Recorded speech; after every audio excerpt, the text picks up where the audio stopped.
Muncul Excel di layar Anda? Sudah, Bu. Ya. Apa yang saya munculkan ini adalah data tentang staf kepegawaian di tahun 2001 ya. Jadi data ini jangan dianggap jadulnya atau mungkin obsolete ya. Kemarin kan kita sudah mengenal istilah obsolete di awal-awal pertemuan kuliah ini. Di data yang usang gitu. Jadi jangan dilihat keusangan datanya, tapi dilihat bagaimana struktur datanya ya. Data yang saya tampilkan ini termasuk sekumpulan data. Sekumpulan data. Sebenarnya database kan juga sekumpulan data. Jadi, tapi sebelum lebih lanjut untuk membahas, kita bahas dulu definisinya database. Definisinya basis data. Mungkin ada yang mau berpendapat tentang definisinya basis data. Silahkan, siapa yang mempunyai pendapat. Basis data itu apa sih? Oh, basis data itu sesuatu yang seperti ini. Gitu. Ya, mungkin silakan ada yang mau berpendapat.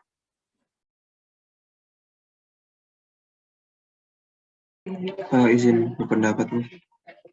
Oke, suaranya siapa ini ya? Fadil ya. Silakan Fadil.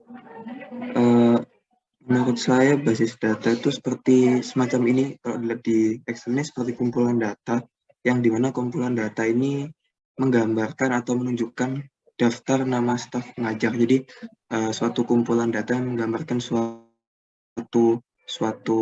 keadaan atau sebuah mungkin organisasi seperti itu. Oke, baik. Terima kasih. Jadi kata kunci yang saya ambil dari Fadil adalah sekumpulan data dari sebuah organisasi. Ada yang mau menambahkan?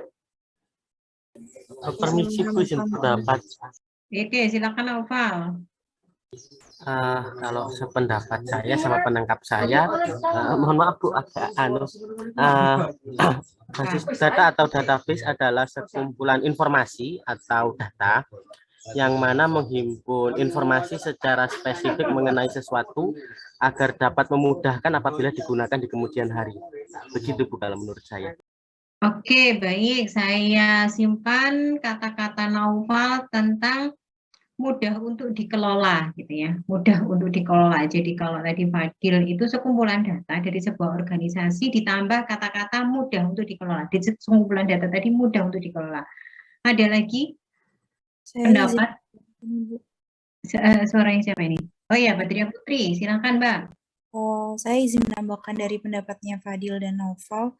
Kalau menurut saya, basis data itu merupakan sekumpulan data yang diolah berdasarkan kebutuhan tertentu, dan menurut saya basis data itu nantinya akan saling berkaitan dalam pemanfaatannya atau penggunaannya. Begitu, Ibu. Terima kasih. Oke, terima kasih Badria. Jadi saya keep kata-kata yang ada di Badria tentang karena supaya mudah dimanfaatkan, maka harus saling berrelasi. Beberapa kata-kata tadi sudah lengkap mewakili definisinya basis data ya. Jadi tadi sekumpulan data dari sebuah organisasi ya tentunya kalau karena yang mengumpulkan adalah sebuah organisasi, maka tahapan mengumpulkannya sudah terstruktur begitu ya.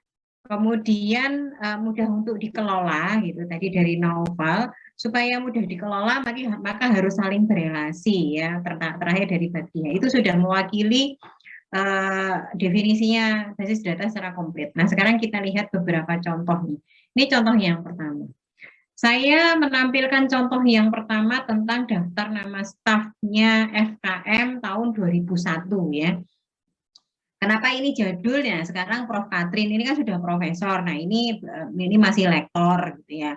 Jadi ada ini Bu Dekan juga begitu, ini masih asisten ahli ya Bu Dekan, sekarang kan sudah rektor kepala. Jadi ini data jadul ya. Jadi jangan dilihat keakuratannya, tapi dilihat struktur datanya. Dari data yang saya tampilkan seperti ini sebenarnya database atau bukan? Sebuah contoh database atau bukan? Mungkin ada yang bisa menjawab. Bisa menggunakan referensi dari kata-kata kunci yang tadi disampaikan teman-temannya. Ada yang bisa menjawab? Ini database atau bukan? Termasuk database. Kalau menurut saya masuk database, Bu. Masuk database. Oke. Kira-kira kenapa, Noval? Karena itu kan menghimpun data yang mulai dari nama, jenjang pendidikan, pangkat, dan lain sebagainya yang ada dalam satu organisasi, yaitu kalau dalam konteks ini staf pengajar di FKM UNER, yang mana akan sangat membantu apabila dibutuhkan misalnya data, misalnya akan dicari data mengenai usia staf pengajar dan lain sebagainya. Jadi memenuhi, kalau menurut saya memenuhi tiga kata atau beberapa kata yang tadi sempat disebutkan oleh saya dan juga teman-teman. Oke, jadi saya keep pendapatnya Naufal ya, karena ini terorganisir, terstruktur, dan mudah dikelola. Apakah ini mudah dikelola? Kita lihat ya nanti ya. Sheet 8 sekarang. Ini contoh kedua. Saya punya database masih tentang data kepegawaian. Menurut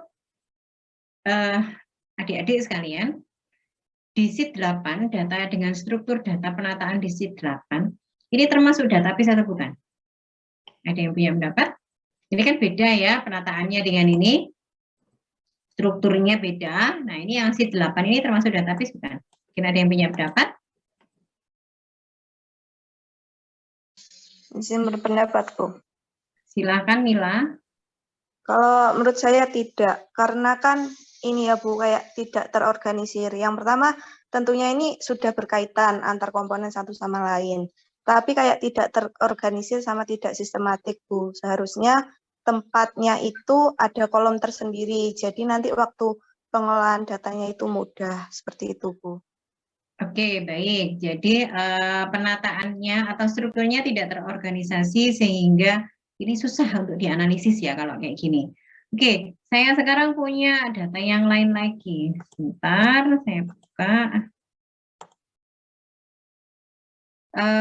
Sekarang di layar Anda ini data tentang mata kuliah atau masih yang tadi? Masih yang tadi, Ibu. Masih yang tadi ya, oke.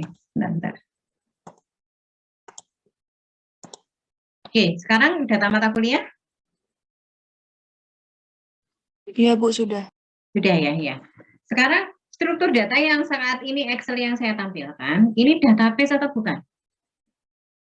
Ada yang punya pendapat?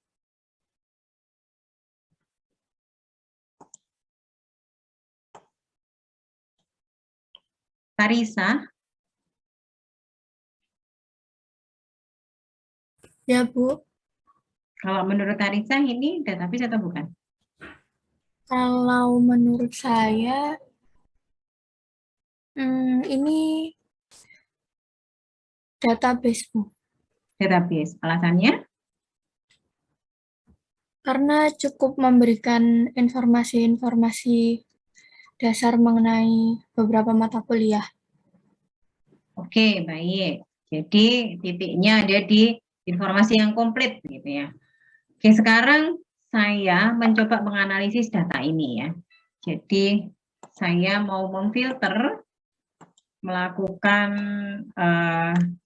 filter pada data tersebut, pada variabel. Di sini kan ada kode mata kuliah, nama mata kuliah, jumlah SKS-nya, mata kuliah tadi dari minat apa, kemudian dari semester berapa gitu ya. Saya ingin coba, saya filter mata kuliahnya semester 4. Anda kan semester 4 ya. Nah, ini bisa dianalisis dengan mudah pada waktu kita filter semester 4. Saya ingin tahu semester 4 yang mata kuliah asalnya dari AKK misalnya. Wah, ada 2 mata kuliah semester 4 yang mata kuliahnya asalnya dari AKK. Pengelolanya adalah Departemen AKK. Artinya, sekumpulan data yang diketikkan atau dikelola dengan struktur seperti ini mudah diolah. Mudah diolah karena bisa difilter.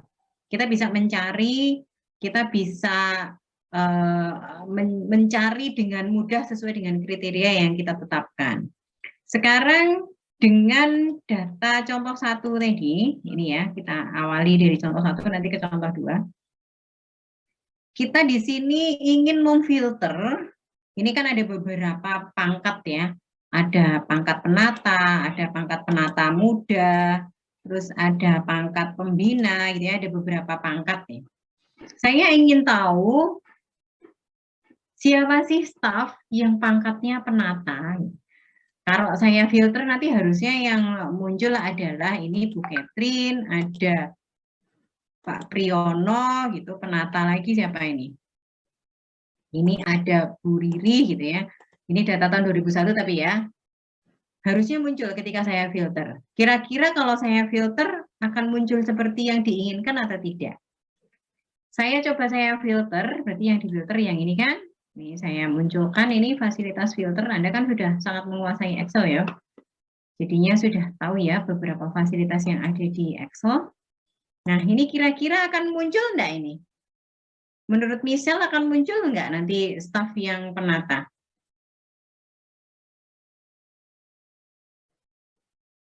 Yovita? Sepertinya muncul, Ibu. Sepertinya muncul ya. Kita coba ini. Saya filter untuk penata.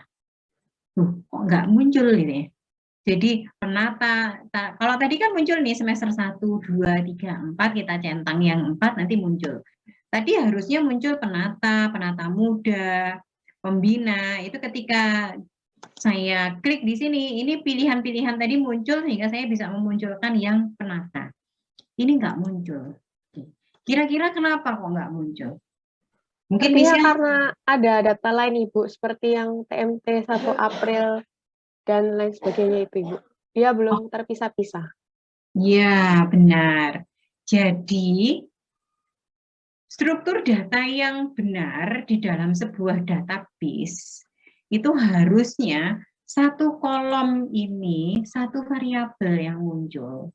Jadi kalau kita lihat di sini ada nama departemen, dulu namanya bagian, di tahun 2001 departemen itu namanya bagian EPID, bagian keseling gitu ya, sekarang namanya departemen EPID, departemen keseling dan seterusnya. Jadi di sini ada data nama departemen, pada kolom yang sama di sini ada nama pegawai, pada kolom yang sama ini ada NIP pegawai, atau di sini datanya Bu Katrin ini NIP-nya ada di bawahnya, kemudian nomor karpetnya ada di sebelahnya. Gitu. Harusnya di dalam database struktur yang data yang benar itu satu kolom, ini satu variabel. Jadi tidak boleh ada 3 variabel seperti ini dalam kolom yang sama. Kemudian kalau satu row itu harusnya satu data spesifik punyanya record tersebut, ya, punyanya Bu Katrin. Jadi kalau Bu Katrin itu NIP-nya ada di bawahnya, itu tidak boleh. NIP-nya harus ada pada row yang sama. Nomor karpetnya di bawahnya juga nggak boleh. TMT-nya di sini ini juga nggak boleh. Jadi harus ada pada row yang sama. Record yang sama. Satu record itu berarti satu data. Satu data, satu subjek. Sama seperti yang di mata kuliah tadi. Mata kuliah ini satu record begitu, itu ya punyanya MK-nya AKK, ini punyanya MK-nya ekonomi kesehatan. Dan satu kolom begini, ini hanya nama MK saja, tidak dicampur-campur dengan yang lainnya. Oke, sekarang yang sheet 8, contoh yang kedua. Ini kira-kira, jadi contoh yang pertama ini tadi, ini bukan database ya. Bukan database. Jadi kalau misalnya disusun seperti ini, itu susah dianalisis. Tadi kan definisinya database terstruktur, mudah dianalisis. Supaya mudah dianalisis itu antar satu dengan yang lainnya harus terrelasi. Nah ini Bu Katrin ini tidak terrelasi dengan NIP-nya, tidak akan terrelasi dengan nomor karpetnya. Gitu. Karena apa? Karena dia tidak dalam satu row yang sama. Sehingga susah untuk merelasikan antar kolom karena dia tidak pada row yang sama. Kemudian yang sheet 8. Sheet 8 ini kira-kira database bukan? Ada banyak pendapat?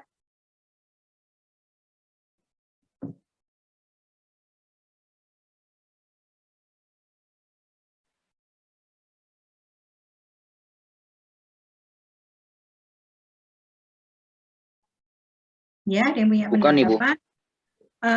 Siapa nih yang bilang? Rizky ya, Muhammad Rizky. Bukan. Kira-kira kenapa alasannya Rizky? Mungkin karena itu ada yang kosong, Ibu. Ada yang kosong, iya benar sekali. Ada yang kosong. Itu yang pertama yang ditemukan oleh Rizky. Ini di sini ada yang kosong. Jadi record ini nggak boleh ada yang kosong. Kalau ada yang kosong, itu tidak akan bisa dianalisis lebih lanjut. Jadi harus ada isinya. Ketika Anda melakukan pengentrian data, itu sesuatu yang unavailable, itu ya harus ada isinya yang mengidentifikasi dia unavailable. Jadi nggak boleh kosong begitu. Jadi harus ada datanya. Kemudian ada yang kedua mungkin, menemukan hal yang kedua, kira-kira apa? Izin berpendapat, Bu. Silahkan, suaranya siapa ini ya? Afina, Bu. Afina ya, silakan Afina. Itu yang tempat tanggal lahirnya itu mestinya mungkin di satu row aja, nggak atas bawah seperti itu. Betul, jadi tempat sama tanggal lahir itu adalah dua variabel yang berbeda. Jadi harus diketikkan pada kolom yang berbeda. Nah sekarang ini nama misalnya, ini kan sudah semuanya nama ya. Tapi kalau nama ini saya filter, ini nggak akan keluar nih nama. Atau nama kan kita jarang ya, bisa juga sih memfilter nama. Atau misalnya saya mau memfilter pangkat, penata ini. Ini nggak akan muncul penatanya. Karena apa? Karena seperti yang tadi disampaikan Rizky, ada sel yang kosong. Jadi nggak boleh ada sel yang kosong. Karena sel yang kosong nanti akan menyulitkan untuk menganalisis. Oke, jadi yang kedua ini juga bukan database. Masih banyak sekali institusi yang mengetikkan data dengan model seperti ini, atau bahkan dengan model seperti ini. Ya. Kalau model yang seperti ini lebih parah ya daripada yang ini. Ini sudah mendingan karena satu kolom itu satu variabel, lebih mendingan, lebih ngeditnya lebih gampang begitu. Tapi kalau sudah seperti ini, kalau saya dikasih data seperti ini langsung pusing ini karena data seperti ini saya ingin memfilter berapa jumlah yang penata, berapa jumlah yang lektor, berapa sih yang sekarang TMT-nya sudah berakhir gitu. Itu akan susah memfilternya. Akan susah mencari orangnya yang mana yang harus kita beri warning gitu. Ini loh TMT-nya sudah berakhir, sudah harus mengurus lagi gitu. Itu akan susah, akan menyulitkan bagian kepegawaian untuk melakukan identifikasi. Oke, baik, sudah bisa dipahami. Ada pertanyaan sebelum kita lanjutkan? Tidak ada. Oke, kalau tidak ada pertanyaan, saya akan lanjutkan ke PPT-nya.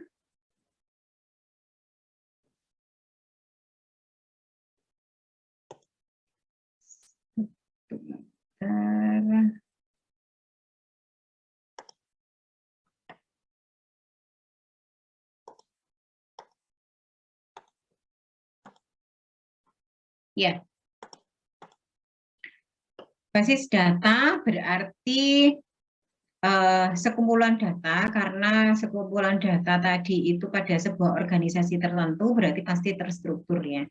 Dan kemudian yang perlu kita garis bawahi di sini adalah saling berelasi. Seperti tadi yang disampaikan oleh temannya ya, saling berelasi. Saling berelasi ini tidak hanya antar variabel, tadi yang dicontohkan tadi kan antar variabel, antar atribut, tidak harus begitu, tapi juga bisa antar tabel, atau antar database, atau bisa juga database yang dimiliki oleh organisasi A itu nanti akan direlasikan dengan database yang dimiliki oleh organisasi B, itu bisa juga seperti itu.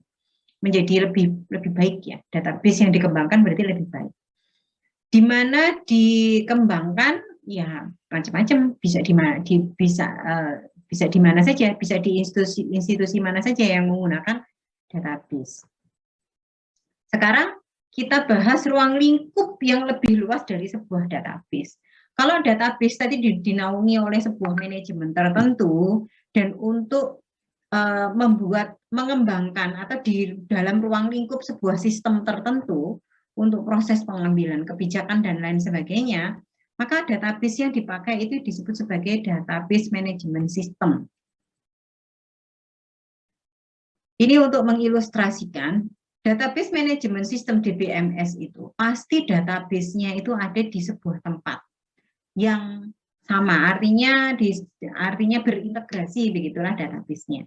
Jadi semua data-data Anda di Cyber Campus, semua data-data pegawai di Cyber Campus itu berada pada satu tempat. Dan tentu saja di backup ya, tapi berada pada satu tempat. Kita bandingkan dengan DBSS dengan sistem file. Kalau sistem file, ini database juga yang mereka buat. Misalnya bagian personalia, ini membuat database juga.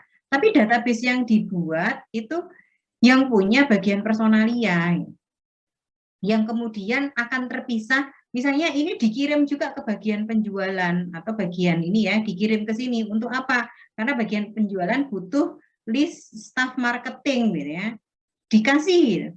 Tapi seandainya bagian personalia ini melakukan update pada filenya, maka belum tentu file yang tadinya dikirim ke penjualan itu akan update juga. Apalagi nanti akan update juga ketika bagian akuntansi ini ingin mencairkan honor, ya. Ini tim marketing ini kan sudah melakukan pekerjaannya, berhasil melakukan peningkatan sekian gitu ya, mencapai target. Hubungannya kan ke honor. Ini juga belum tentu nanti akan connect dengan di sini.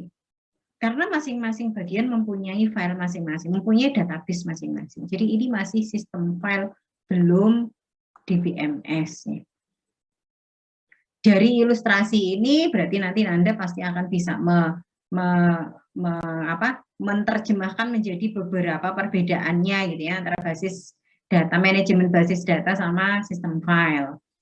Mulai dari pengulangan, ketidakkonsistenan, beda format itu maksudnya kalau personalia pakai Excel, kemudian bagian penjualan mungkin lebih canggih lagi pakai Microsoft Access gitu, atau mungkin bagian keuangan tadi lebih canggih lagi pakai MySQL, ya beda-beda format akan susah untuk diintegrasikan. Atomik, nah database yang ada kejadian atomik itu ada loncatan yang tidak sesuai. Jadi misalnya contoh Anda lagi ngambil uang di perbankan lah, pasti pakai database ya, pasti pakai DBMS. Anda sedang ngambil uang di ATM. Transaksi pengambilan uangnya tadi sudah oke, tinggal nunggu uang keluar, tapi uangnya tidak keluar. Nah, itu berarti ada loncatan kejadian aktivitas yang harusnya terjadi tapi tidak ini. Atomik. Anomali nanti kita bahas di belakang ya, kemudian karena ada masalah-masalah di atas pasti menjadi tidak aman. Jadi akan berbeda dari yang ini. Kelemahan-kelebihannya, kalau kelebihan banyak kelebihannya. Kalau kelemahannya kira-kira apa? Menurut Devita apa kira-kira kelemahannya?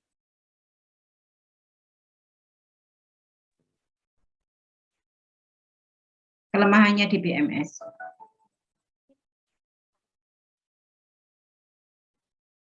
Sebuah DBMS itu pasti menggunakan teknologi informasi. Jadi kira-kira kelemahannya apa, Devita?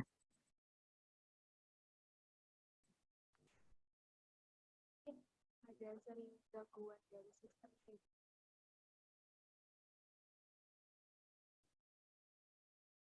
Devita. Suaranya kok nggak dengar ya saya ya? Atau mungkin yang lain ya, mungkin Devita ada gangguan gangguan mikrofon. Nabila?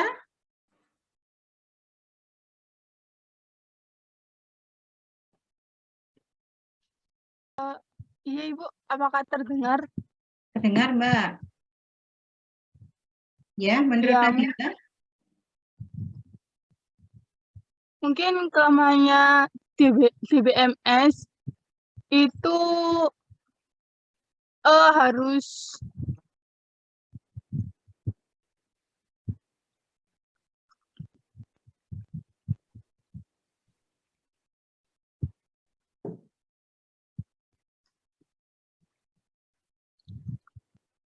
Halo? halo. Putus, kan?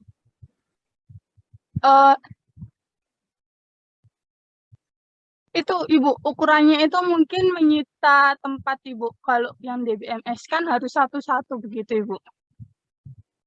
Oke, baik. Jadi saya keep pendapatnya Nabila tentang sarana prasarana yang dibutuhkan. Mungkin ada yang lain? Jadi tentu Izin menambahkan Ibu. silahkan, suaranya siapa ya? Saya Safira Ibu. Safira, oke, silahkan Safira. Kalau menurut saya itu untuk kalau DBMS itu memiliki spesifikasi yang tinggi Ibu, terus juga biayanya yang cukup mahal sehingga mungkin untuk organisasi atau perusahaan itu harus setidaknya perusahaan menengah sampai atas Ibu, begitu.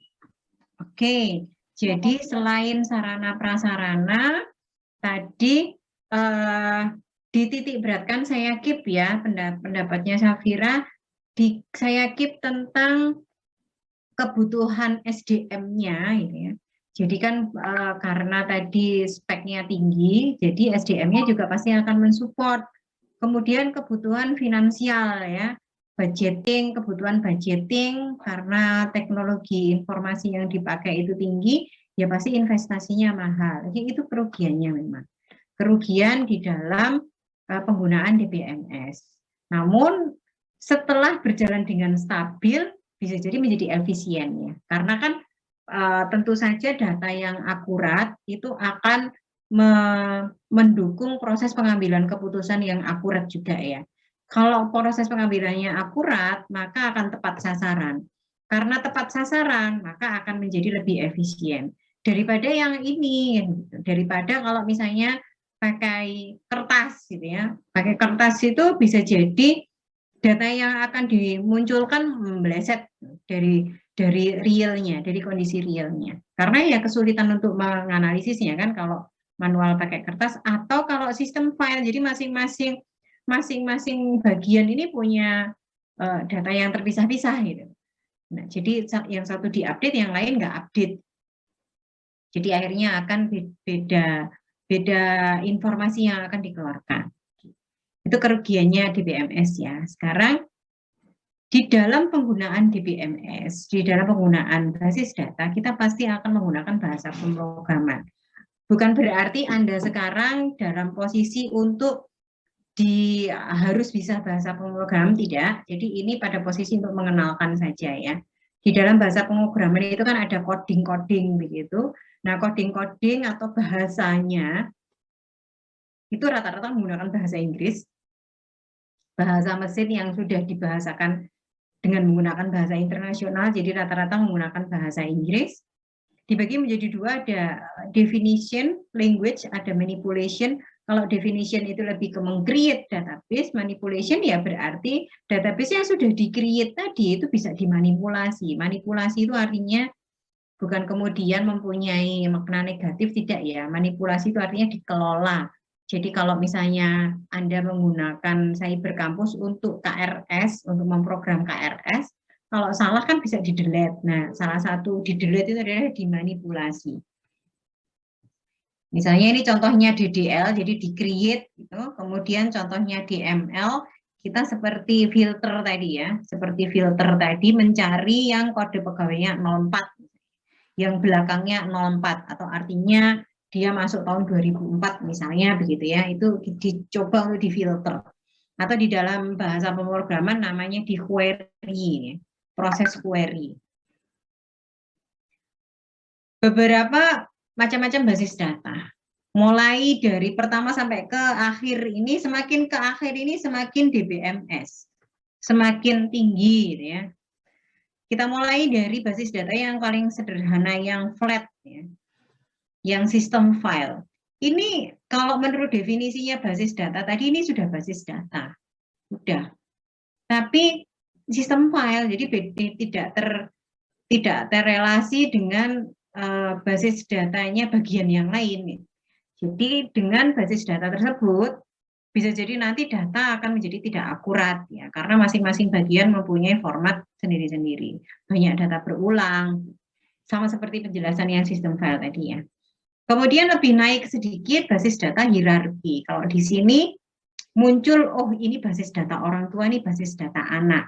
Penerbit ini orang tua punya anak 2 ini, toko buku ini punya anak 2 ini. Artinya anak selalu akan bisa berelasi dengan orang tuanya. Jadi lebih mudah untuk di-query-kan kalau kondisinya seperti ini. Ya, karena sudah ada relasi-relasi antar database. Lebih naik lagi kondisinya menjadi seperti ini, antar anak itu bisa berelasi, ini antar anak. Jadi lebih baik lagi. Kalau antar anak sudah bisa berelasi, maka pada waktu proses mengquery itu bisa menjadi lebih kompleks. Ya, mengquery-nya bisa menjadi lebih kompleks sehingga lebih mudah diakses, jadi cepat. Nah, sekarang lebih naik lagi itu relasional. Relasional itu sebenarnya sudah tidak mendefinisikan mana anak, mana orang tua lagi, karena semuanya bisa berelasi. Jadi contohnya misalnya seperti ini, semuanya bisa berelasi. Semua database bisa saling berelasi. Asalkan bisnis prosesnya sama ya, bisnis prosesnya nyambung. Jadi bisnis proses itu apa sih? Bisnis proses itu, mahasiswa kalau KRS itu caranya bagaimana? Ya caranya Anda harus teridentifikasi sebagai mahasiswa aktif terlebih dahulu. Bagaimana caranya mengidentifikasi bahwa Anda adalah mahasiswa aktif, bukan mahasiswa yang cuti gitu. Ya berarti Anda harus daftar ulang dulu. Ya, kalau sudah daftar ulang, teridentifikasi sebagai mahasiswa aktif, kemudian baru bisa KRS-an. Kalau Anda sudah bisa KRS-an, dosen wali baru bisa meng-approve. Kalau sudah di-approve, Anda bisa mengikuti kuliah, kemudian dosen PJMK-nya bisa menginput nilai, nah itu bisnis prosesnya. Ya, bisnis proses tadi yang akhirnya bisa membuat pola hubungan antar tabel ini, pola hubungan antar database. Oke, itu adalah definisinya beberapa macam-macam basis data ya. Nah, tentu saja semakin yang ke bawah tadi ya, semakin ke relasional, itu keuntungannya akan menjadi semakin banyak ya, mudah diakses ya karena semuanya saling berelasi, mudah di-query-kan, lebih akurat gitu ya, dan bahasa yang dipakai sudah SQL. Oke, itu macam-macam database. Database tadi kan saling berelasi. Saling berelasinya itu bagaimana caranya? Menggunakan diagram, namanya entity relational diagram. Di dalam ERD itu ada 3 hal, entitas, relasi, atribut. Entitas nanti di dalam diagram tadi disimbolkan dengan kotak, atribut disimbolkan dengan elips, relasi disimbolkan dengan belah ketupat. Contohnya seperti ini, mahasiswa ingin memprogram mata kuliah. Berarti saya punya entitas mahasiswa, apa sih yang ada di mahasiswa, yang unik di mahasiswa itu apa saja? Ya berarti namanya mahasiswa, NIM-nya mahasiswa, alamatnya mahasiswa, artinya kalau mata kuliah itu kan bukan punyanya mahasiswa sih, mata kuliah. Kenapa? Karena mata kuliah SIK ini Nabila bisa ngambil, Rizky bisa ngambil, Afina bisa ngambil. Jadi SIK ini bukan semata-mata punyanya Rizky aja. Jadi nggak bisa nama mata kuliah itu digunakan sebagai atributnya mahasiswa, itu nggak bisa. Jadi yang atribut itu yang spesifik pada entitas tersebut. Mata kuliah juga seperti itu. Apa sih yang spesifik? Atribut yang spesifik pada entitas mata kuliah. Nama mata kuliahnya, kode mata kuliahnya, SKS. Dia ditawarkan di tahun ajaran berapa. Jadi spesifik pada mata kuliah tersebut. Nah, kemudian tabel mahasiswa atau database mahasiswa akan direlasikan dengan database mata kuliah dengan relasi apa? Mengambil atau memprogram. Relasinya apa? One to many, M itu many to one. Nanti apa itu one to many to one? Nanti kita jelaskan setelahnya. Dari tabel gambar ERD ini, saya buatkan, ini saya buatkan di Microsoft Access. Jadi Microsoft Access itu salah satu aplikasi untuk membuat database. Munculnya menjadi seperti ini. Jadi ini tadi adalah database-nya mahasiswa, ini database-nya mata kuliah, kemudian ini direlasikan. Di dalam tabel relasi atau namanya tabel mengambil ini munculnya hanya key-nya saja. Jadi tabel mahasiswa itu hanya harus punya key. Key itu adalah sesuatu yang unik di dalam mahasiswa tersebut. Apa itu? Ya NIM-nya, nomor induk mahasiswanya. Key itu tidak boleh sama antar mahasiswa. Jadi K-nya Afina ya pasti tidak sama dengan K-nya Nabila. K-nya SIK pasti harus tidak sama dengan K-nya Biostat. Jadi kode itu akan menjadi K-nya tabel mata kuliah. Nah, K tadi yang digunakan sebagai referensinya di tabel mengambil, di tabel relasi. Jadi di tabel relasi ini nggak boleh muncul lagi nama mata kuliah, nama mahasiswa itu nggak boleh muncul lagi di sini. Misalnya Diana ini, Diana tiba-tiba nggak jadi, misalnya Diana tiba-tiba nggak di semester ini itu nggak daftar ulang gitu ya. Jadi mau cuti, ya harusnya namanya Diana itu teridentifikasi sebagai mahasiswa yang nggak boleh KRS-an. Jadi kan nggak ada di sini. Ketika dia nggak ada di sini, kalau di sini ada nama mahasiswa, apakah kemudian Diana di sini akan terdelete? Belum tentu, karena dia sudah beda tabel. Makanya database itu tidak boleh duplikasi. Apa yang sudah ada di tabel tertentu, itu tidak boleh ada di tabel yang lain. Nah, yang boleh ya K-nya itu. Ini K-nya kok double, di sini ada NIM, di sini juga ada NIM, di sini udah ada kode mata kuliah, di sini juga ada kode mata kuliah, kecuali K. K itu pada waktu kita membuat program, K itu biasanya di-generate otomatis. Jadi sesuatu yang tidak bisa diedit K itu ya. Di-generate otomatis. Jadi kalau misalnya karena dia merupakan pengeneratan otomatis, tidak bisa diedit, maka aman. Aman walaupun double seperti ini. Karena K itu ya harus muncul. Kalau tidak, tabel relasi ini nanti tidak akan bisa berkoneksi dengan tabel mahasiswa dan tabel mata kuliah.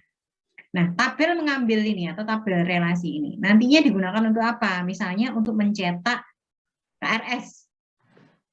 KRS Anda itu apakah isinya cuma NIM sama kode mata kuliah? Enggak kan? Isinya lengkap, ada namanya Anda, ada nama mata kuliahnya, ada jumlah SKS-nya, padahal nama Anda ada di tabel sini, jumlah SKS ada di tabel sini. Karena apa? Ya karena ada kode MK, ada NIM ini tadi, yang mengkoneksikan dengan tabel yang lainnya. Atau ERD di Microsoft Access, gambarnya menjadi seperti ini. Ini hubungan one to many, many to one, itu maksudnya apa? Nah ini contoh, nah, setelah ini nanti kita bahas itu ya. Ini contoh ERD yang lebih kompleks, dari mulai proses pemesanan, shipping gitu ya, customer yang melakukan pembelian secara e-commerce, ya, secara online. Dan di sini ada relasinya, ini ada one, many to many to one atau many to many. Nah itu kita jelaskan di sini. One to one itu apa? Satu entitas hanya berhubungan dengan satu entitas yang lainnya saja. Contohnya satu guru mengajar satu murid ya, karena mungkin metodenya privat, les privat. Ya. Satu guru hanya mengajar satu murid. Jadi seperti ini berarti relasinya one to one. Kalau one to many seperti tadi, Anda bisa mengambil banyak mata kuliah. Nah, itu namanya one to many. Many to one, banyak kelas yang ngajar Budia. Gitu. Itu berarti many to one. A, B, C, D yang ngajar Budia. Itu berarti many to one. Many to many, ya mungkin contohnya Anda itu banyak mahasiswa mengambil banyak mata kuliah, misalnya seperti itu. Jadi many to many. Nah, many to one, many to many itu harus kita yang menerjemahkan. Atau kadang-kadang seperti tadi saya membuat ini di Microsoft Access, itu keluar sendiri karena pada waktu di awal saya kan sudah menerjemahkan NIM tadi itu tipenya apa sih gitu ya. Mas kok ini ya. Ini itu masing-masing variabel ini tipenya apa.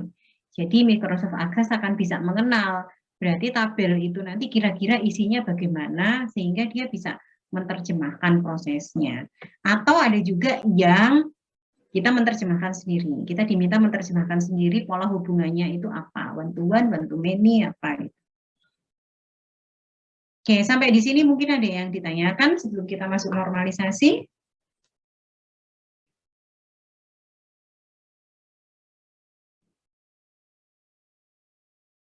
Tidak ada? Oh ya, silakan. Iya, tadi saya lihat di one to one itu kan berarti entitas di A itu harus tepat satu hubungannya dengan yang di B. Nah, kalau yang one to many, many to one itu tadi bisa 0 atau lebih, berarti memang bisa tidak berhubungan gitu ya Bu ya? Kalau tidak berhubungan enggak mungkin ya. Pasti ada salah. Jadi kalau tidak berhubungan nanti relasinya kan enggak jalan ya. Jadi ada satu orang di sini. Jadi misalnya satu record, ini database yang ada di sini, ini satu record itu berhubungan dengan banyak record lain di tabel B, ini tabel A. Satu record di tabel A itu berhubungan dengan banyak record di tabel B, itu one to many. Gitu maksudnya. Oh iya, baik Bu, terima kasih. Ya, sama-sama. Ada lagi?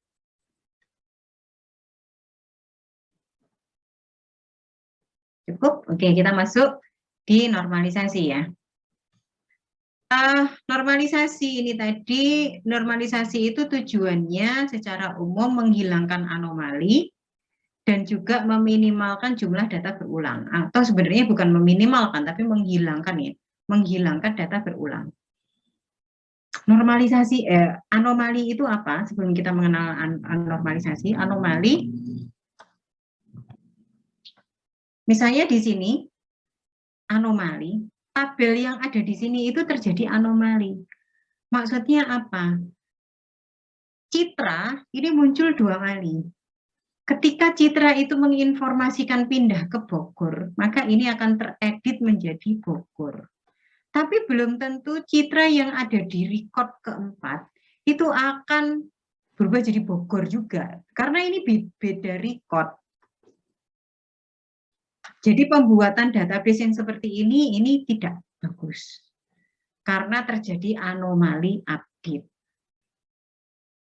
Kemudian contoh yang lain, di sini terjadi anomali insert. Apa maksudnya?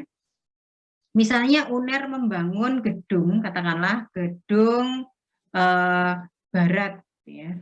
Gedung barat itu di dalam gedung tersebut terdapat beberapa ruang kelas. Karena ini gedung baru, maka belum dipakai sebagai kuliah. Jadi ini masih belum ada nama mata kuliahnya ya, yang kuliah di ruangan tersebut. Nah ini juga nggak boleh membuat database seperti ini. Ini sama seperti contoh yang Excel tadi di awal tadi, yang Rizky bilang, itu ada sel kosongnya. Nah sel kosong ini nanti akan menjadi data itu nggak bisa diolah. Database tersebut nggak bisa diolah. Jadi nggak boleh. Nah kejadian yang seperti itu namanya anomali insert. Kemudian anomali delete. Ini maksudnya misalnya nih, bahasa Jepang ini mau di-delete karena gurunya resign gitu ya. Di-delete, berarti mendelete-nya kan satu record. Yang mau saya delete itu kursusan bahasa Jepang, bukan nama siswa nomor 20. Kalau nama siswa nomor 20 saya delete, maka datanya siswa nomor 20 tadi akan hilang. Saya tidak akan mendelete siswanya. Saya hanya akan mendelete nama kursus bahasa Jepang. Nah ini kalau seperti ini terjadi anomali delete. Yang lainnya ikut terdelete padahal tujuannya nggak akan mendelete itu. Itu beberapa contoh anomali ya. Proses anomali tadi, kejadian anomali tadi itu bisa diminimalkan dengan cara normalisasi. Nah sekarang normalisasi itu seperti apa? Pertama, dibuat kelompok-kelompok terlebih dahulu. Jadi data tadi pertama harus dilengkapi terlebih dahulu ya. Kemudian setelah itu dikelompok-kelompokkan menjadi sesuatu yang lebih spesifik. Setelah dikelompokkan menjadi sesuatu yang lebih spesifik, diatur kembali relasinya. Ini saya langsung contoh saja. Beberapa tahapan normalisasi, ya pertama bentuk tidak normal, kemudian normal tahap 1, tahap 2, dan seterusnya. Tahapan normalisasi ini bisa beda-beda antar penganalisis, ya, dan juga bentuk data, tergantung bentuk database-nya. Jadi sampai tahap 2 sudah normal, ya bisa juga. Tapi ada juga yang harus sampai ke 4, bisa juga. Ini contoh. Saya ingin membuat database faktur. Ini di sini ada beberapa nama variabel kan, nama supplier, kode supplier, nama barang yang dibeli, kuantitasnya, harganya, faktur tadi tanggal berapa, jatuh tempo pembayarannya faktur tanggal berapa, gitu ya. Ada beberapa variabel, terbuatlah ini database ini. Database yang saya tampilkan ini bentuk tidak normal. Kenapa? Karena ini ada yang kosong.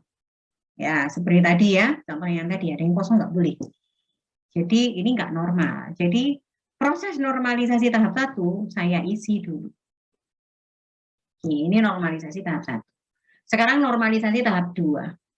Dipecah menjadi tabel-tabel, dipecah menjadi database-database yang unik untuk database tersebut, untuk entitas tersebut. Saya bikin entitas supplier, tabel supplier. Apa sih yang unik di tabel supplier?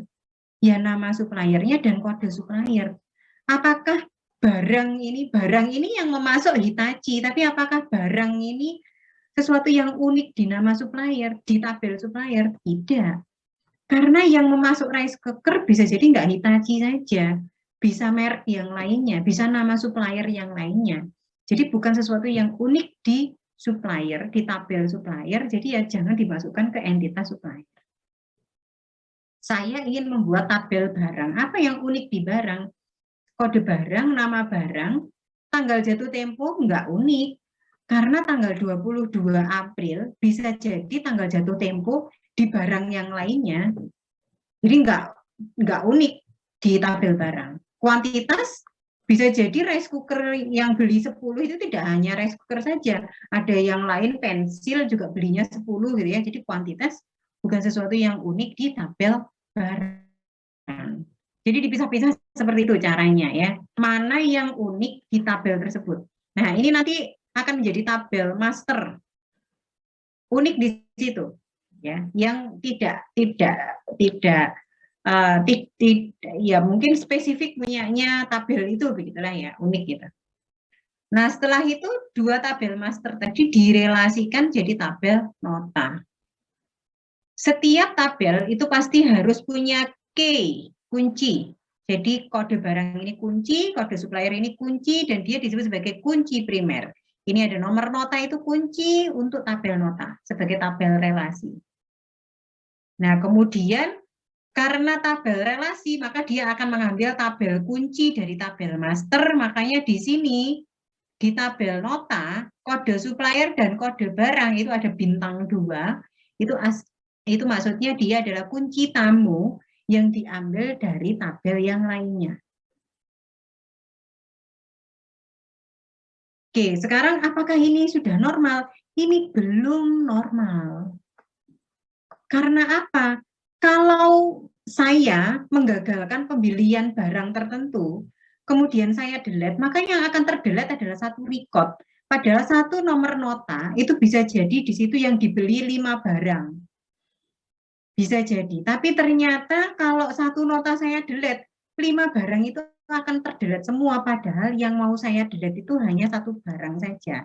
Misalnya ini nomor notanya sama, saya nggak jadi beli AC setengah PK, berarti saya delete kan yang AC setengah PK saja. Tapi kalau di delete-nya satu nomor nota, ini semua kedelete.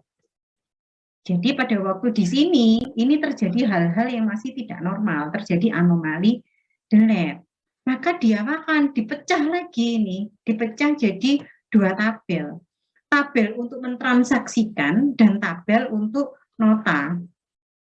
Jadi kalau ada yang di-delete, yang di-delete-nya itu ada di barangnya saja yang di-delete. Setelah itu di tabel nota, satu nota itu nanti akan muncul utuh dari barang yang sudah dimasukkan. Oke, kalau sudah seperti ini, jadi nanti sudah menjadi, jadi misalnya contohnya seperti ini, saya mau mendelete yang ini gitu ya, ya ini terdelete, enggak masalah, nggak akan mengganggu yang lainnya.